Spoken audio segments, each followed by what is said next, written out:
Group of 16 heart surgeons, doctors, and medical professionals will travel to Ethiopia to provide life-saving care. This week in People to People's One-on-One, WSB-TV Community and Public Affairs Director Candace Presley sat down with Dr. Tesfaye Talila, founder of the nonprofit Heart Attack Ethiopia. Obviously native Ethiopian, but you're going home to help people. Tell me about your nonprofit Heart Attack Ethiopia. So Heart Attack Ethiopia, thank you for the opportunity. Sure. Heart Attack Ethiopia is a nonprofit organization co-founded by myself and my wife, who is also a doctor at Morehouse School of Medicine, with the intention of helping patients with heart attacks in Ethiopia and other African countries. It was established about just over a year ago, and we have performed our first mission in February of this year, where we performed over 32 procedures, life-saving procedures, and now we're gearing up to go for the second mission in just a couple of weeks, where we are planning to do almost 100 surgeries and interventional procedures. 100 surgeries and interventional procedures, and I read, but there are up to 6,000 patients waiting for care. Help me to understand that.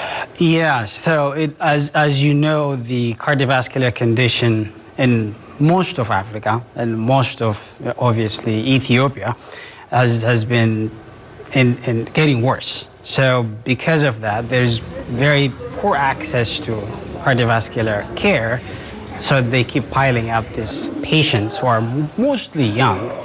So at this just one center that they have 6,000 patients that are waiting for life-saving interventions. Why are the patients so young when we're talking about the heart?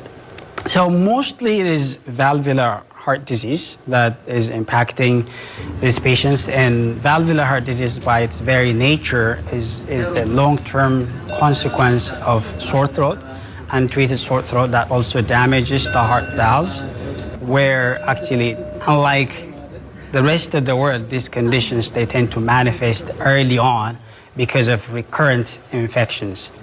With that many patients on the waiting list, how is your team able to decide who you'll see and who has to wait until your next mission? Obviously, the list has been building up for years, you know.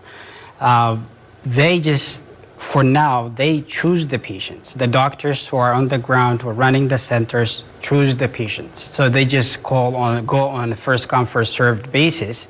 And sadly, when they call these patients, in fact, they start from the back, behind, and most of these patients are actually dead. So that they will be able to do some of the procedures that on their own when your team is not there. How long are you going to be there?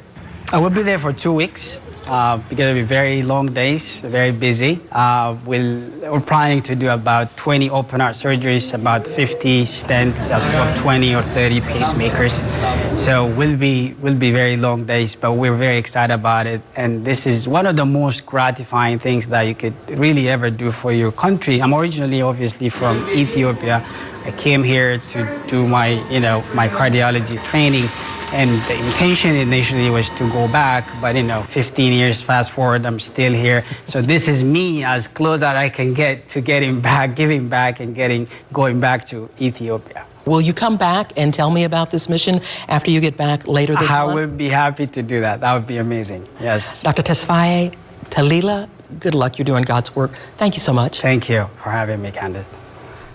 Dr. Talila says they want to train local doctors and develop a system that is sustainable even when they're not there. For more information on this story, log on to our website, WSB-TV.com/community.